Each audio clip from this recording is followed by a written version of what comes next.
Today we will be talking about Frito-Lay's role in the fat-free food frenzy of the 90s. Lay's Wow line of fat-free chips made the Times list of 50 worst inventions. There was controversy over this product early on, so I never tried it and thus never experienced the pleasure of trying it, but I certainly heard about the product as it was in the news quite a bit. At a time when fat-free everything was the current health rage, Frito-Lay introduced a new line of snacks to the market. These chips promise consumers all of the same great flavor with fewer calories, less cholesterol, and zero fat. This was accomplished by cooking the chips in a newly FDA-approved fat substitute called Olestra, also known by its brand name Olean. Olestra was discovered accidentally by scientists at Procter & Gamble in 1968. Procter & Gamble spent many years researching ways their newly discovered fat substitute could be used.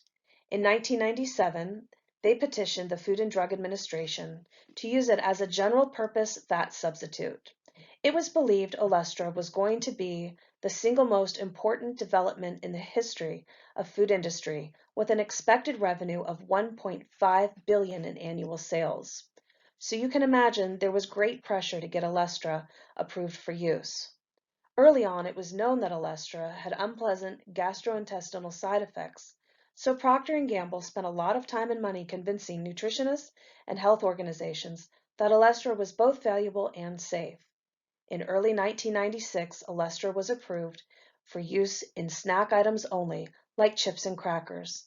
However, the FDA approved the use of Olestra under the condition that a warning label would be used on every product containing the fat substitute.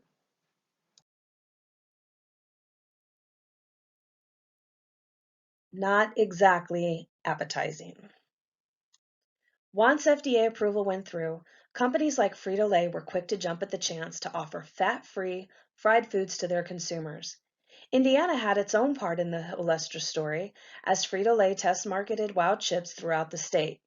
So many Hoosiers reported adverse effects after consuming the chips that the Center for Science and Public Interest held a press conference to address the issue further, warning Frito-Lay to halt further market testing. However, Olestra was the fat substitute that was going to change the face of the food industry, making it possible for people to lose weight while munching on their favorite fried snacks. The lure of never seen before profit margins was just too much to walk away from. Research continued, and by 1997, there were more than 1,000 studies that showed Olestra as having side effects that included abdominal cramps, severe diarrhea, and even incontinence within hours of research participants having consumed products containing Olestra. But Procter & Gamble argued that none of those tests were able to prove those side effects were a direct result of Olestra consumption. With the prospect of cashing in, should Olestra take off, Procter & Gamble spent a ton of money to ensure that it would. They spent millions on advertising campaigns, hired countless allies, which included politicians, high-ranking former employees of the U.S. Department of Health, and gave grants to numerous health organizations. In spite of all the warnings, snacks containing Olestra hit the shelves. In love with the idea of losing weight while eating their favorite chips, consumers literally ate it up.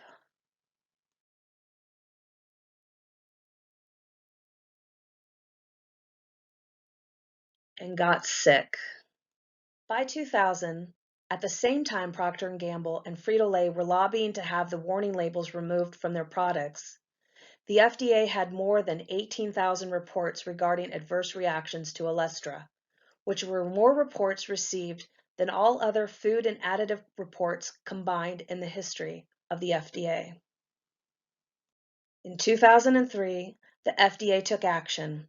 After decades worth of petitions from Frito-Lay and Procter & Gamble to remove the Olestra warning labels from their products, the FDA approved to have it removed. It didn't matter though. Sales had been on a steady decline since 2002, dropping more than 60% since the product's launch. The company would have to come up with a way to repackage the tarnished product. A year later, in 2004, Frito-Lay quietly rebranded its Wow line of chips as Lay's Light. Many consumers were fooled into thinking it was either a new product or that the issues with the former product had been corrected. They would soon learn they were wrong. New bag, new name, same old side effects. Although Frito-Lay experienced a rise in sales after the rebranding of their fat-free line, it didn't take consumers long to understand the new product was just the same old one in disguise. After several years and lawsuits later, the company discontinued its line of fat-free chips cooked in Olestra, and Frito-Lay's Wow chips would go down in history as one of the worst inventions of all time. Reflecting back on this product, I don't see how any type of marketing or public relations could have saved it. Like the Titanic, there wasn't one specific thing that caused this product to sink, but rather a long line of mistakes and missteps. Procter & Gamble used research that was heavily weighted to their advantage, while ignoring research that showed anything of the opposite. The FDA, for whatever reason, seemed to rule in favor of corporate America rather than protecting consumers. But even the consumer needs to recognize their own role in this mess. Reports of Olestra's side effects were all over the news, and yet for years people continued to buy and eat these chips. The need for a convenient, easy way to lose weight while continuing to eat junk food was just too great of a temptation. But here's the thing, if something sounds too good to be true, it probably is.